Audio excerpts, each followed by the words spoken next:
Okay, so now I need to get my cutters out and decide what shapes I'm going to go with. And I want to get out my baking tile, so let me grab those things. Okay, so I have two different cutters here. This one's from the Metal Clay Studio. It kind of gives you this shape. And then this one I think is a Melanie Mirror cutter, but I like this shape. That's this one. I'm not positive. I got both of them on Etsy. This is definitely Metal Clay Studio. This one from Melanie Mirror, I believe I got on Etsy. I believe it's a Melanie Mirror one. And if not, Katie's Polymer Clay Friends on Facebook. It's either in albums or files. I have the name and stuff of this. I have a screenshot of it so you can find it. Now my goal is to get 4 pendants, okay? I'm hoping I can get 4 out of this. So let me figure out. First things first, I'm going to cut out the translucent first. Now, when we're doing double pendants like this, which we've done in the past, at one point we're going to have to lay one on top of another, okay? And sometimes one sticks a little bit. If one sticks a little bit, I like to rub it off. But I can't rub off this silk screen or the acrylic paint. So this one's going to get laid on top of that one, which means I'm going to cut this guy first. I'm going to cut one shape on this tile, and I'll cut one shape on another tile. And I'm not going to back these either, okay? So, because I want the translucency, because I think it looks really cool. So let's cut one of these out on this tile. Yeah, I can get both on this sheet easily. It's just the other sheet I'm questioning.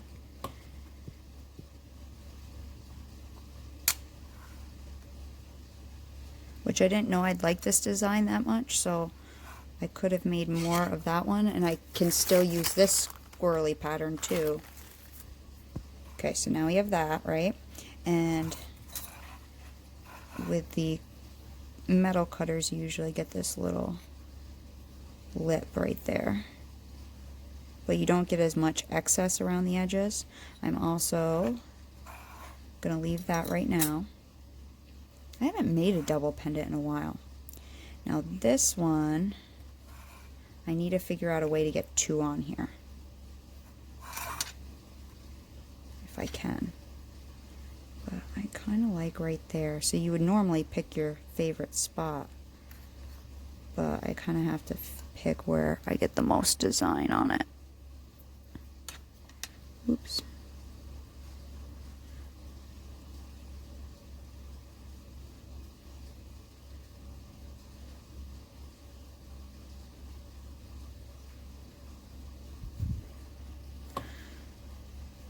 Trying to look from different angles.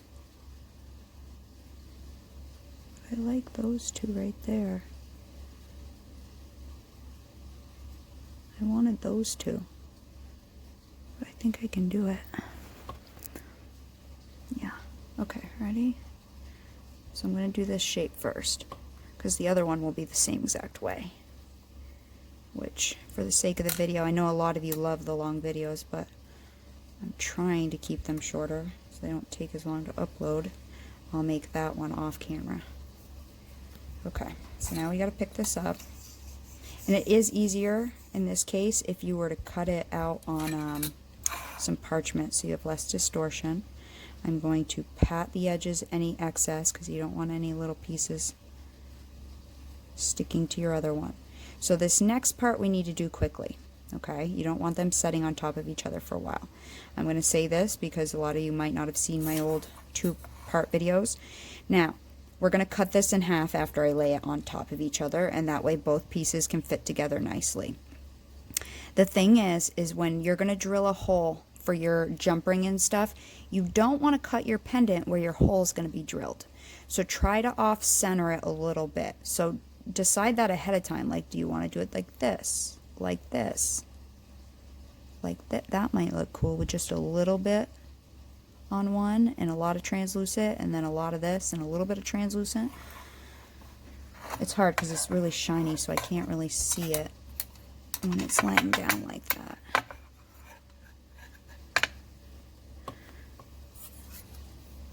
So I'm just going to decide where I want to cut this.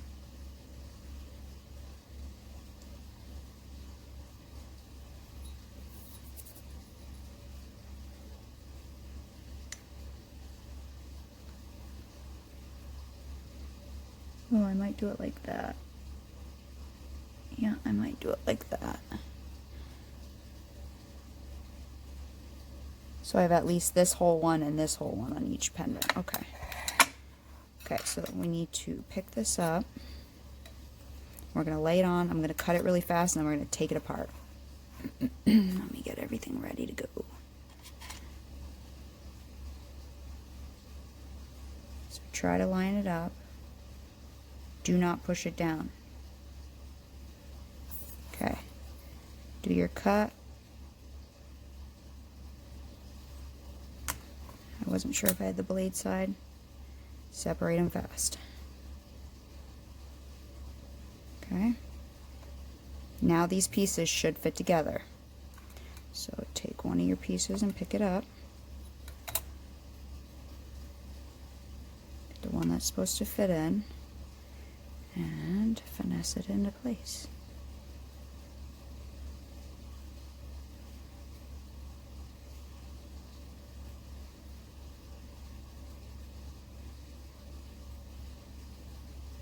Now, if they're the same height, that will also make it easier.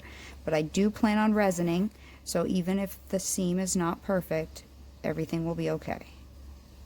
So gently push, because you don't want your line to be all wonky. So just gently tap it into place.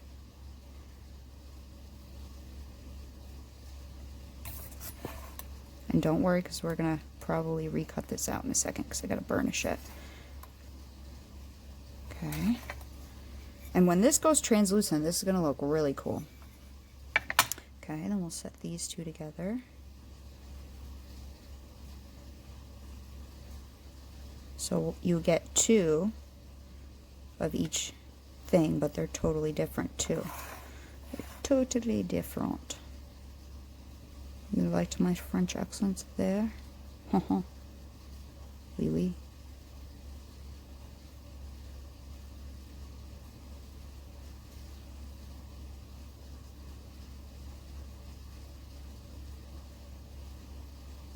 It's late. Bear with me. That's so stupid that I just did that. So they're pretty much the same exact height, so try to remember that. So next thing we're going to do is take a piece of deli paper, wax paper, whatever you got. Oh, that wasn't a very big piece I just ripped there. And we're going to gently burnish. Start on your seam.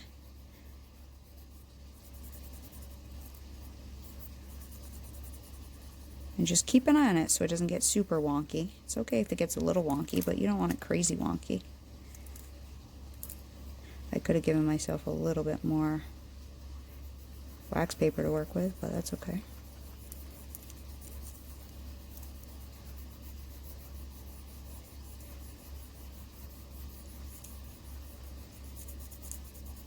And don't worry if your shape gets a little out of whack. We're going to recut in a second just to clean it all up.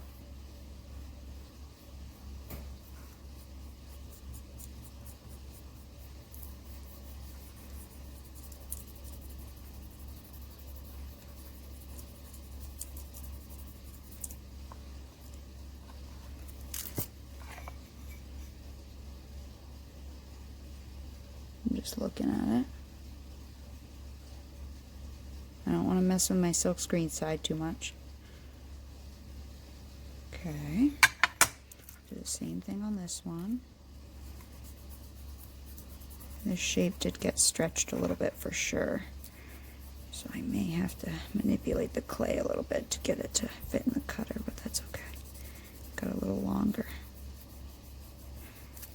We'll make it work.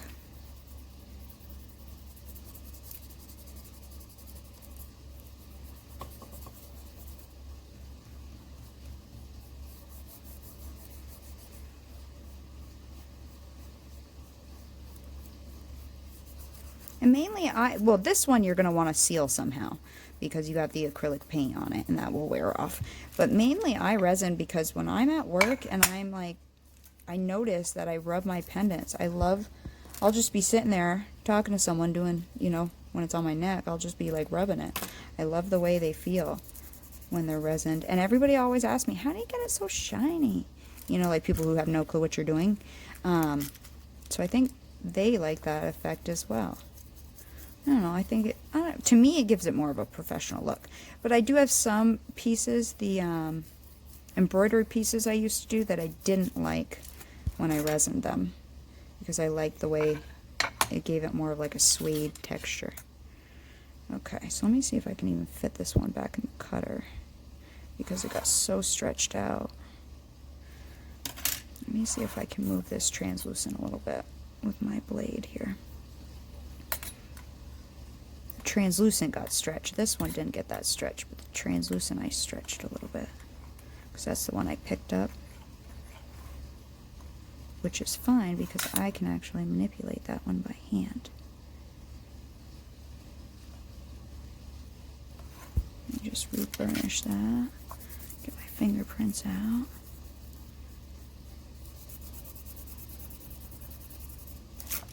Okay, let me see now. The only spot that's a little shy is right there.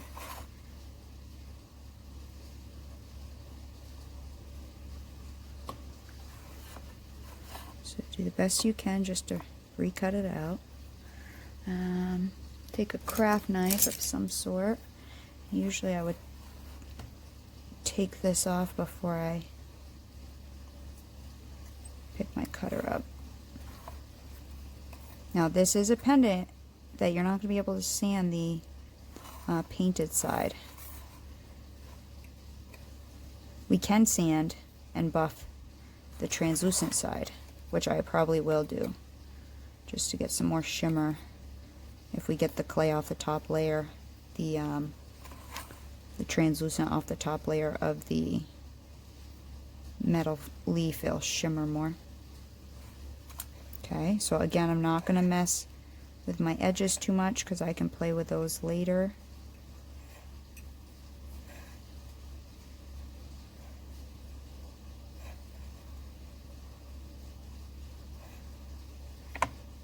Okay, I can Dremel those down later. Do the same thing on this one, and then these guys will be ready to bake.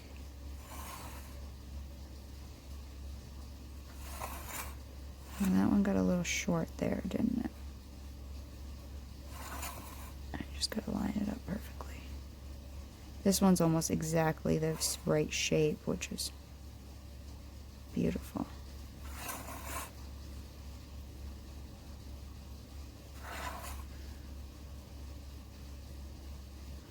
Just cut out some of it. Ooh.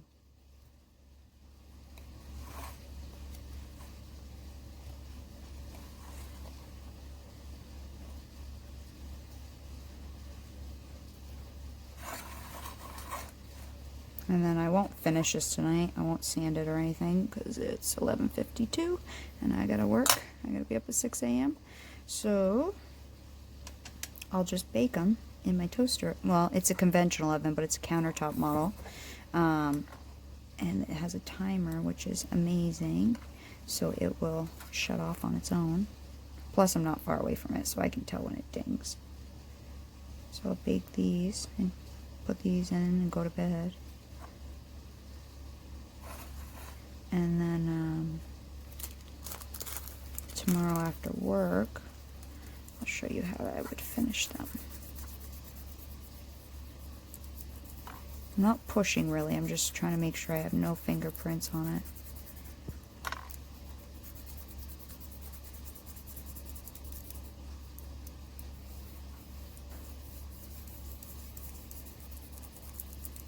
And then it's all seamed together nicely because I don't want it coming apart because I'm not going to back it. But I haven't had a problem with them coming apart, especially once I resin them. I've definitely not had that issue. Not once out of... So I've made 2 different color options, so that means I'm going to make 4 out of this. So out of the other ones I've made 8 of this kind of style. Obviously different, but this with the translucent without a backing. I've made 8 and I've worn them and they haven't fallen apart. So that one definitely got a lot longer. Maybe it's just the way it's sitting, it looks longer. Yeah, see, that lower edge looks too long for me. There we go. That'll be better. Right there. Looks a little long. Yeah. Okay, so that one's done. I'm going to do the other design, same exact way, off camera. And then I'll bake them, and then you won't know, but it'll be tomorrow after work, and I'll show you how they came out. I'm so excited because once this goes translucent, I think it's going to look really, really pretty. Yes. Okay.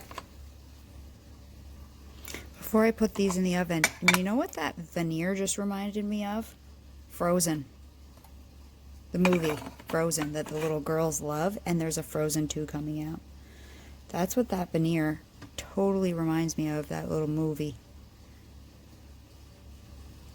I don't know why, but it just does. So I'm going to get both of these in the oven, and tomorrow I will show you. I'm very excited to see. I can't stay up, but I really want to stay up just to see once they go translucent how they look. But anyways, so it's 12:22 p.m. I haven't gone to bed yet. They're still in the oven. I wanted to show you these pieces of the other one I did. So these were ones that I never finished. They were just with the excess. So this one I backed, okay? I backed with some scrap clay. But either way, you can see the difference. This one I did not back. You can see the difference in the, you know, I have 2 colors there. It's really hard to tell in this, but in this one, totally visible. You don't get that same look. And on the ones I wear, the pendants that I wear that are a lot bigger than this, this is actually really beautiful. So you have the different depths of the metal foils. So some of them are on top, some of them are way down in. This, I made this probably 8 or 9 months. This was like one of my first pendants I ever made. And I never resined it or anything. But anyways, I wanted to show you that. So if you back them, it's going to change the look of it a lot. So I prefer it not backed. And I'm baking these at 275 for a full hour, because this is going to be the only bake, so for a full hour. And I'm using Primo, so 275. Okay guys, so it's the next night, and I want to show you how these turned out, and I also want to tell you what I'm going to do differently. Okay. So I don't hate them, okay, but from raw clay to the baked, that darkened up a lot, okay, and depending on what light's behind it, you know, it darkened up a lot. So I'm going to modify with that other veneer I have too. These aren't bad. I haven't sanded them or anything at all. They're not bad, but they're not exactly what I want. So with that second veneer I made, I'm going to modify. And I'm going to tell you what I'm going to do now. So all I did was put the teal. I have some leftover Cernet that I used when I did that this veneer for the candle holder thing. So I'm going to use that leftover Cernet, and I put a little bit of pool on it. And then I have some more translucent with a little bit of pool. Not a lot, just a little bit. Then I'm going to mix that together, and I'm going to roll it out flat. I'm going to use this leftover. And I'll show you what I'm going to do. I don't think I'm going to add as much blue foil, so whatever blue is in here is going to stay in here, because that's what I think is darkening it a lot. I think is that blue is darkening it a lot. And when it's held up to the light, it's not that dark, so it's not too bad. So when these dry, I'll show you what I'm going to do with these to modify. And again, you can modify this however you want. That was the first time I had done it in blue. So, and I wish I had like a really vibrant blue, but I don't. So I'm going to use these, and I pretty much literally just added a little bit. I think I added too much in these, so it darkened too much. But I want to use the rest of this. So that's what I'm going to use, a little bit of either teal or pool or whatever kind of light blue you have. I also want to tell you for the paint, I'm going to use the same snowflake screen. But I'm going to modify that as well. So for the paint, I'm going to do a dark blue layer of snowflakes. And this is called ice blue. And then I'm going to, because you can't really see that, you really can't see, and I still may use that one just to give it some sheen. But then I'm going to use the peacock pearl, because I do like the peacock pearl color. But I think I'll do the ice blue first, and then I'll move the screen in a different direction. I'll do the peacock pearl, and I still may do that interference blue just so it has some kind of weird sheen to it, which I do like. So that's how I'm going to change on top of, it's a different texture sheet too, remember. I used that texture sheet instead. So I'm going to do the two colors and maybe the interference on this sheet. Let me mix these up and I'll show you what I'm going to do differently with this batch here. And I'm probably going to leave them separate.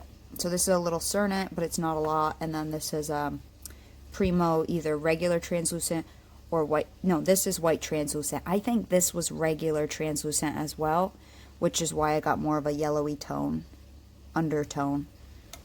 And Cernit bakes really white. So if you do all of this in Cernit, I think you'll get a better result. But just saying.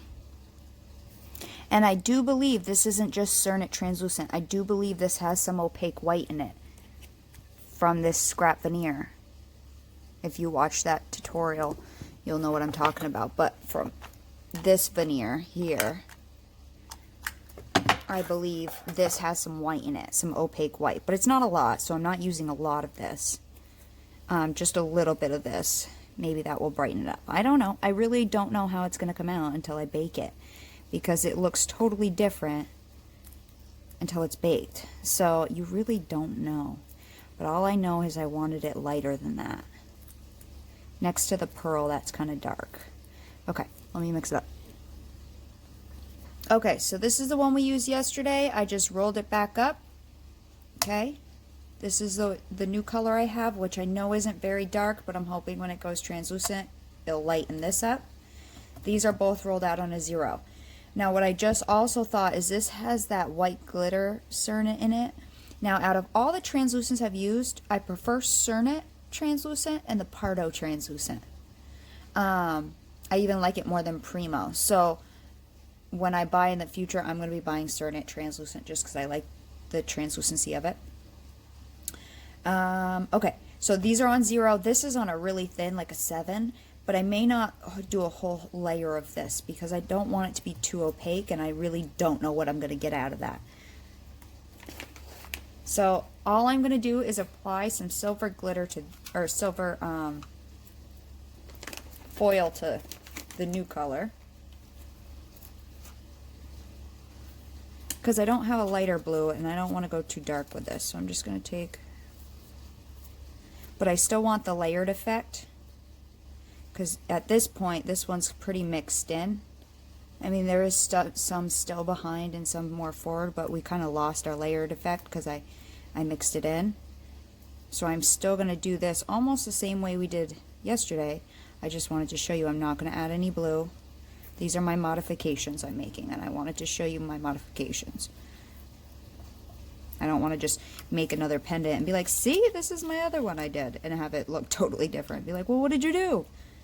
Some people will be able to figure it out. People have been playing for a long time, and other people won't. Which is fine. You don't need to figure it out because I'm going to show you. And if you don't want to see this, don't watch. Skip forward. Okay, so I have some silver on that. Not tons, just some.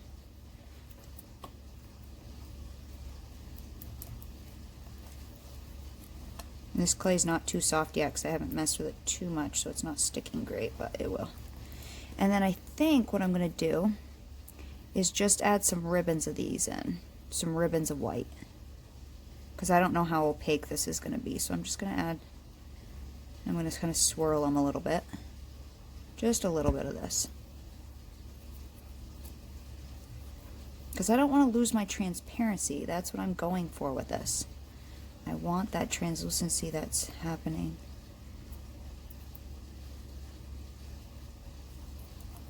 And I just had this laying here, which is the only reason it was still sitting on my counter. I hadn't put it away, which is the only reason why I'm using it. It's got some white, the Cernet white glitter. I believe it is a translucent as well, maybe not. Yeah, I think it is translucent, the white glitter. It is. And then it has some white in it, and it has regular translucent. It's just my scraps all mixed together.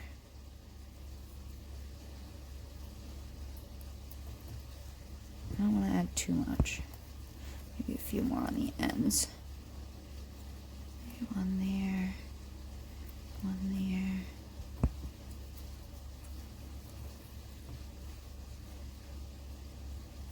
One there. Okay. So now we're just going to stack and layer these. Maybe I'll sandwich it in between.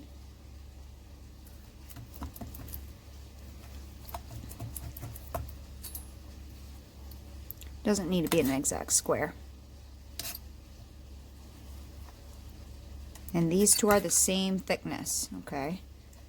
So I'm going to have half the amount of the color I made yesterday and half the amount of the color I made today. So 50-50 of the lighter and the darker. And I hope it works out. We'll see. I mean, all you can do is try. So I'm going to run this through the same way we did yesterday. Flatten it, cut it, flatten it, cut it. Make veneer. Everything else is going to be exactly the same, except for the color just going to be different. You can see those strips of that in there.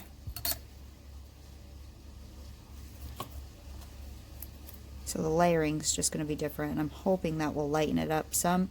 And I didn't add any more of that dark leaf in there, which I do think is playing a role in darkening it. So whatever's in there is in there. And that's what I'm going to use.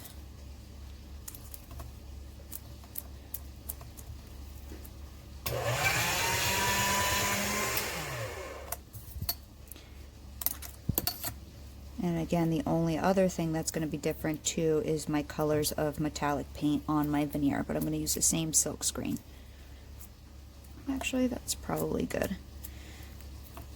So now I'll just stack and cut again to make a small little square block and reduce it down so I have no air, and then cut slices off of it. Okay, so that's my only difference that I have done, is that. And I did want to just show you, and I did use Ranger's Aqua for the new color, about maybe 1.5 drops. So not much at all. You can see it barely tinted these, but that's all I wanted. Okay? At least see raw, that is quite a bit lighter than it was. I can see the light areas. I can see some of that white in there, swirled in there. So I'm hoping that will give me the effect I want compared to that yesterday. But we'll see. You don't know till you try. And I mean, these, like I said, these are not horrible, just not quite what I was imagining. Okay, so I'm going to make that one the same exact way, and then tomorrow after work I will show you guys. I think tomorrow after work, we'll see how late it is. I didn't get out of work till 6:45 tonight. So tomorrow after work, if I feel like it, I'll show you how to sand and buff them, and then I'll resin them, and I'll show you how to finish these guys up. I do want to say, remember how last time I said when I left the cheap acrylic paint on raw clay, it got sticky? The Deco Art has not gotten sticky. And this is still raw. This is the scrap raw. So I don't know, I wouldn't be worried about leaving this one overnight. I just wanted to show you that it's not sticky, whereas the other one I could have like peeled it off. It got like toothpaste. It was weird. It was like really sticky. But anyways, I wanted to show you that. So the Deco Art isn't reacting, whereas I think the other brand is the Arteza or something that comes off of Amazon. I don't know. It was fine when I baked it right away, but when I left it, it got weird. So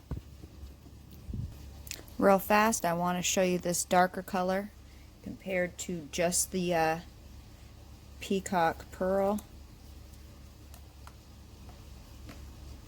Big difference. So this is, again, the ice blue and the Deco Art metallics. I got a set on these on Amazon. It came with a whole bunch of different metallics. I can post that on my link too. So I'm going to let this one dry, and then I'm going to do the same thing with the peacock pearl in a different position. And there I just applied the peacock on top of it. So just two different tones here. So really you can do whatever you want. You could do white and a dark blue. Well, probably not on the white background. But if you did like a chalk paint, like a really opaque white, might look cool. You know, there's all kinds of things you can do. So just let your creativity flow. Allow yourself to experiment with different things and different techniques and different colors. And, you know, I mean, there's millions of silk screens out there. And like I said, Mary Joy will create whatever you want, really. So I'm going to let that set. And then I'll put this pendant together just like we did the other one. Okay, so it has been 2 days, I think. It's Saturday. We had some on Thanksgiving. On Halloween, Thursday night, it was like 60-mile-an-hour wind gusts and torrential rain. There are areas that are flooded, roads totally washed out. We lost power. My alarm went off on Friday, 5:55 a.m. I reached over to shut it off. Boom, power's out. It was a day after Halloween, so I had those tattoos on my face and everything. And I couldn't shower. So I had to go to work and wash my hair in the sink and my face in the sink at work. We just got power on. So I wanted to finish these guys up. I've been sanding by candlelight my bowls, and I just finished buffing. I still got to sand the bottom. But isn't that crazy how different it looks? The top to the not sanded bottom. Isn't that insane? They take me forever. You know, this one half probably took me about an hour. You know, I spent a lot of the time with the 400 and then the 6 and the 8 to really get it smooth. And then the higher grits are really more just buffing, and then I buff with my wheel. But anyways, okay, so here are my 2 batches. This is batch 1. This is the second batch I made. Oh, I still got sanding stuff all over my hands. And my nails are a mess because in the dark I was peeling it off. So anyways, so this is the lighter tone. It has a lot less blue. I think next time maybe what color I would try is a little bit of just Baja blue and go plain one color.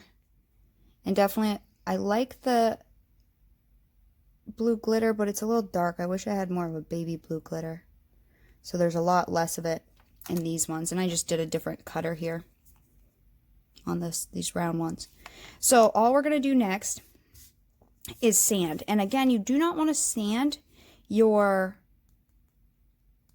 screen side just because you'll sand your acrylic paint right off. Maybe I'll sand this one first. I'll sand that one. And let's pick my favorite one of the rounds. I like this one. So we'll sand those. And for these, because I'm going to resin them, I'm not going to go too high. I don't think at all. I was just feeling to see what I need to start at. I mean, you probably don't need to start at 400, but I'm going to. So I just have some wet dry sandpaper, and I'm going to do this by hand. And that way I can really control where I'm going. So I'm just going to take it right up to the edge of the translucent. I'm probably going to go 4, 6, 8, and I am going to sand so that way the silver leaf on the top layers gets uncovered by any translucent. And you start to see the different layers. These are the backs. Let me show you the backs. So that's the backs of them, which I don't think look too bad at all. So I'm going to leave the backs as they are. I might sand and buff it, obviously, a little bit, but I'm going to leave the backs as they are. So as far as sanding goes, usually you want to use, obviously, wet dry sandpaper. I usually always sand wet because the dust particles, polymer clay dust particles, are really toxic to breathe in. It's like breathing in plastic. So you don't want to really breathe it in. If you're going to do it dry, make sure you're wearing a mask. But your sandpaper, if you can keep the grit clean with the water, your sandpaper will last longer. So I'm going to do 400, I think 600, 800, probably up to 15. I'll do 1,000, 1,500.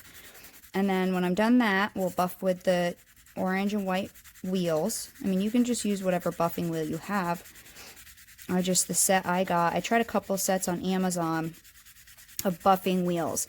And then at one point I got this orange and an orange wheel and a white wheel. It came in a set. And I've only ever used 2 out of, it's been about a year, and I've only used, I'm on my, I just pulled out new ones when I made those bowls. So they last forever. And I find the orange is a little more coarse, so it cleans it up nice. And then the white one really polishes it nice and shiny. So I like that set personally, but whatever buffing wheels you have, I do find you will always get a higher shine with your Dremel than you will by hand. And you don't have to sand as much. If you do it with a Dremel, you won't have to sand as high. Okay, so that's 400. I mean, this shouldn't take super long. Just a little bit. I mean, it doesn't need to be crazy because I'm gonna resin all of it.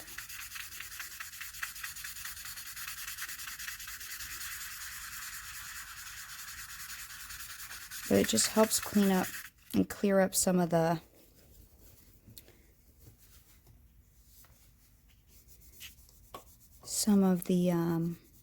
metal leaf in there. I don't know if we can already see a difference of the metal leaf. I don't know. Maybe you don't want to, but I'm going to finish this.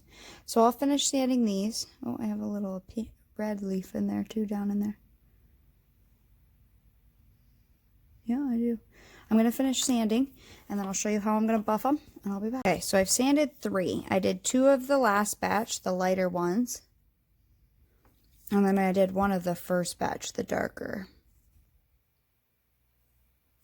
Okay, so I don't know if we can even tell a difference whatsoever in sanding.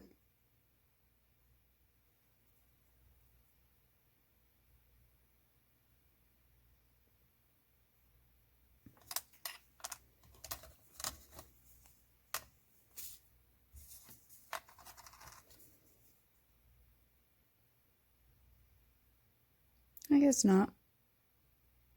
It didn't really make the leaf pop, but whatever. It's smooth now. It's ready to be resined, but I always find, even though with resining, I still sand because I do find it looks better and it looks clearer underneath. So I'm going to use my Dremel. I've said this many times, but it's a Dremel 4000 that was reconditioned by Dremel. I got it on Amazon, so it was a little bit cheaper because it's a refurbished one. What I like about the 4000 is it has varying speeds, not just a high-low. When I've used the high-low ones, the high seems really high, the low seems really low. So I like this for that reason. There's a lock button right here, and that's how you open and close the chuck. You unloosen it, put your bit in, tighten it, give your thing a tug just to make sure. All I'm going to do is going to be around, usually I buff around speed 15, and we're just going to buff it up. Just the translucent side.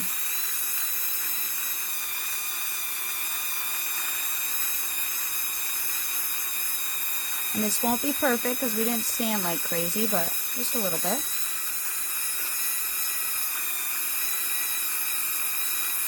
I might move this to over my lap. It's easier for me to do it over my lap.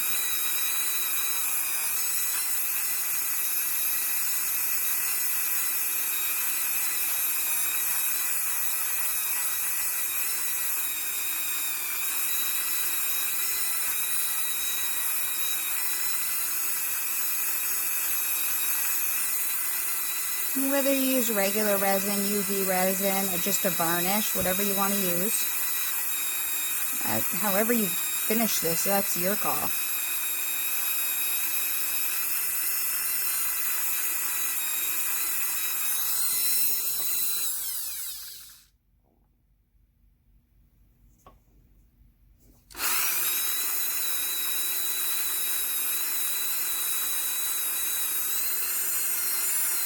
This one's just with the orange.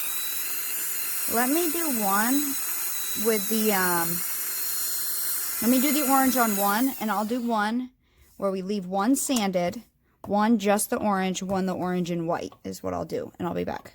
Because the white one you do the same exact way. Take that one out, put your white one in, and then buff it. And this one's pretty old, but it's still working fine. I do have my second one out of that I have here, but this one's a little smaller, so it's easier to control, not getting it on my paint side. Okay, let me show you something here. So this one is just sanded, right? It's got a nice smooth texture, just sanded. Okay, this next one is just with the orange wheel. It's been sanded and it has the orange wheel on it. Okay, which is a coarser wheel, but it gets more of the sanding grooves out that make it look dull. The orange wheel takes those out really, really nicely. And this is the white wheel, and I don't know if you guys will be able to pick up the difference, but it's just got a lot more, it's a lot smoother to the touch, to the feel, and it's a lot shinier. So this one's just the orange wheel. This is the orange and white wheel. Can you see the difference? And it clears it up a lot too. So orange wheel, orange and white. And then sanded. Sanded, orange wheel, orange and white. So that's why I like both the wheels. I find it gets rid of those grooves down in really well. Now the other thing is I did one where I didn't sand at all. And then I just buffed them. So it can shine it up, but do you see the texture it has?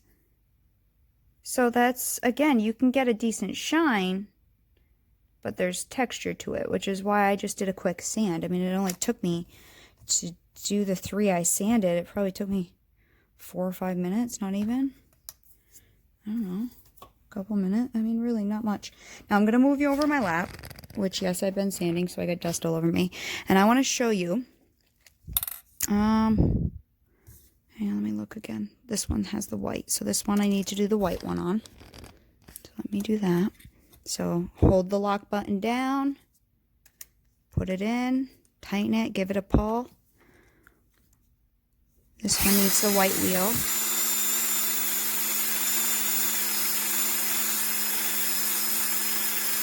And I'm just using light pressure when I'm buffing.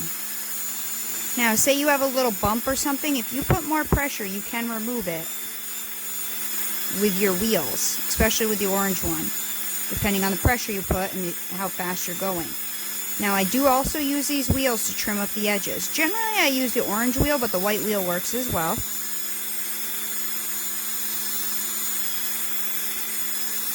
So, you see how we have this, like, excess here?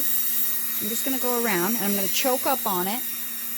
I'm just going to go around and gently take that off until I feel it feels smooth.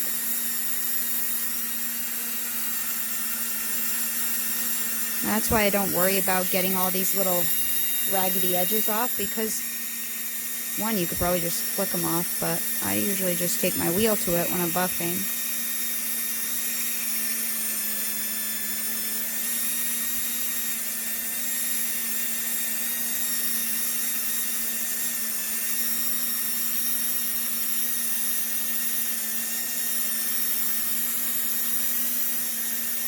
And your fingers can feel a lot. You know, use your fingers, because with your fingers you can really tell if you got a rough spot that someone's going to be noticing and feeling.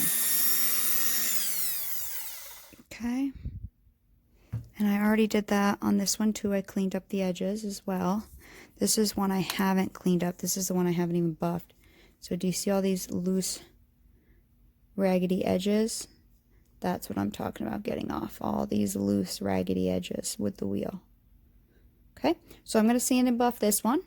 And then I'll get these 3 in the light with my UV resin. And I do have a tutorial on how I resin, what resins I like personally. What I'll do before I resin is I'll bring it upstairs and gently run it under some water, because I have some sanding stuff there. I'll probably take a little toothbrush and gently run it on the seam just to make, I mean, the seam is flat. Like I can't even get my fingernail getting stuck in there. So, you know, the seam is, this one's up a little higher. See, that one's up a little higher. I guess I could sand it down, but I'm not worried. So there's no gap between the seams. One may stand up a little higher than the other, but it's fully closed. So, but if there's a little lip, some dust might get stuck down in there. So I'll take a old toothbrush and just gently make sure there's no sanding dust. See, there's a little sanding stuff right there too. Before I put my resin on, I'll just make sure all that's gone. Then when they're resined, I'll be back and I'll show you how to finish them off. So here are the two I resined. I didn't resin all of them because I'm just gonna wear them, but I did resin two. And I think I'd probably wear this one just because I have a lot of these that I wear, so I'll probably wear this one. So I'll probably finish this one off. And I'm trying to decide. I'll probably do this as a top because it'll give me an area, a bigger area to drill into solid clay. I'll probably do that as the top.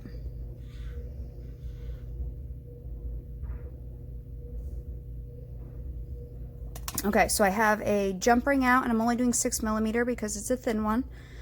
And I figured this round one would look better than a teardrop shape bail.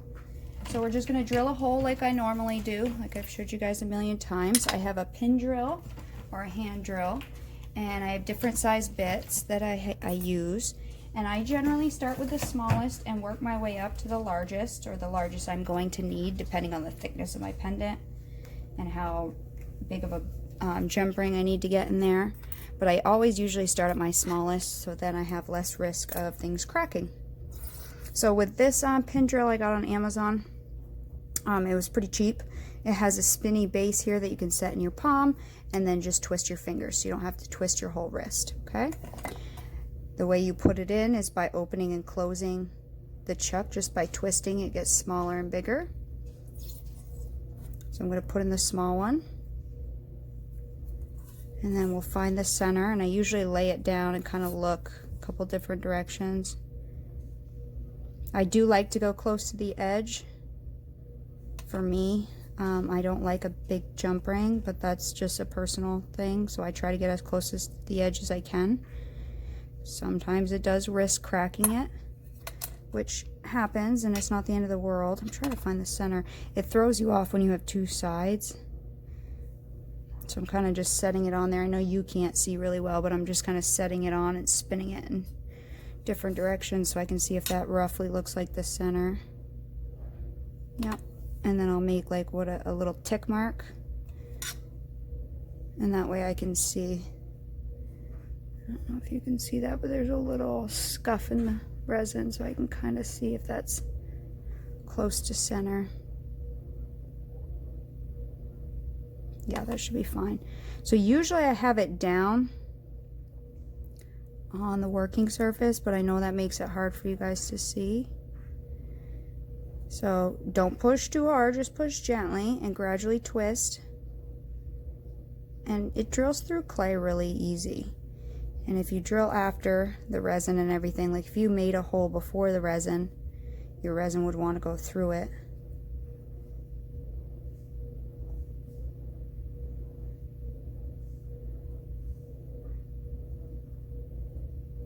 Just go through slow.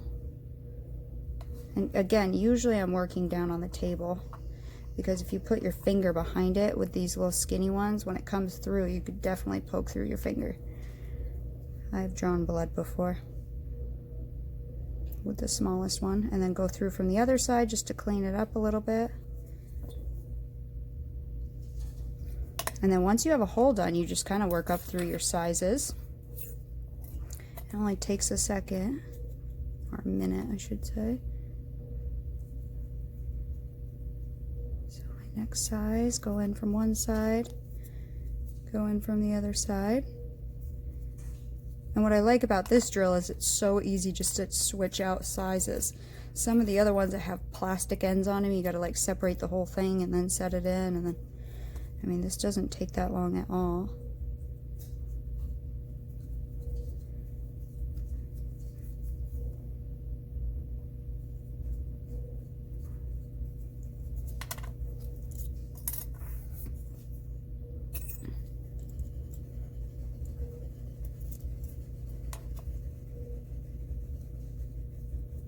And each time I'm not really pressing hard, I'm just gently going through.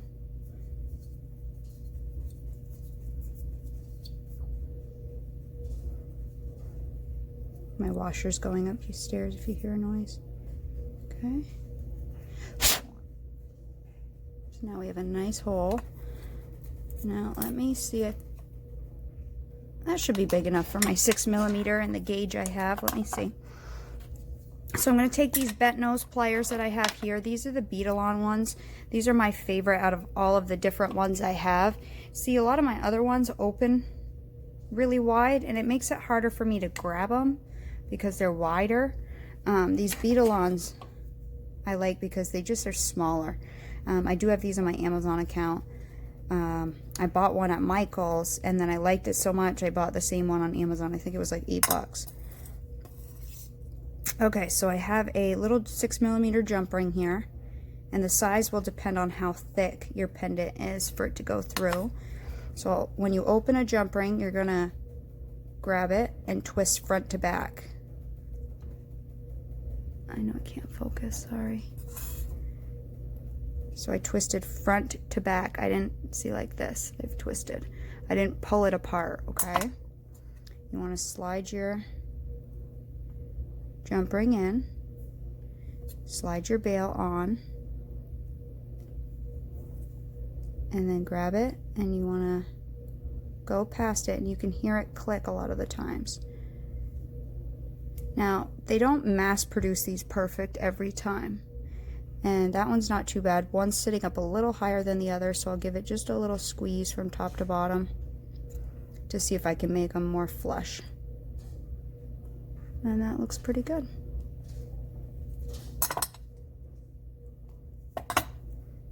There it is.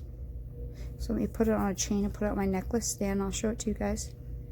And it's definitely got some nice translucency to it, which I really like. Be right back. Let me put it on the stand. And there it is, all finished up. And I don't think I have anything a different color, but depending on what you're wearing will depend on what it's showing through. You know, depending how dark or light it's going to show up will kind of depend on what you're wearing. And if you could see it in the light, it would make more sense. Translucency of it is super. I like it. I just think it adds a little different, I don't know, just something different to it. So anyways, there's that tutorial. Pretty easy, nothing too difficult there. Oop, oh, it fell off my broken chain. Just a simple silk screen, some translucent layers, and a mica shift, you know, just some basic techniques to make a pretty simple, effective pendant. So anyways, I hope you guys like that. Please like, subscribe. Oh, there goes a piece of fluff from it. Check me out on Facebook. We have a great group, awesome people. I don't care what kind of art you show on my Facebook page. I figure we all like seeing art, or at least I do, so I don't care what you're working on at the moment. But always feel free to join, comment, share your stuff. We'd love to see it. Okay, I'll see you guys next time. Bye.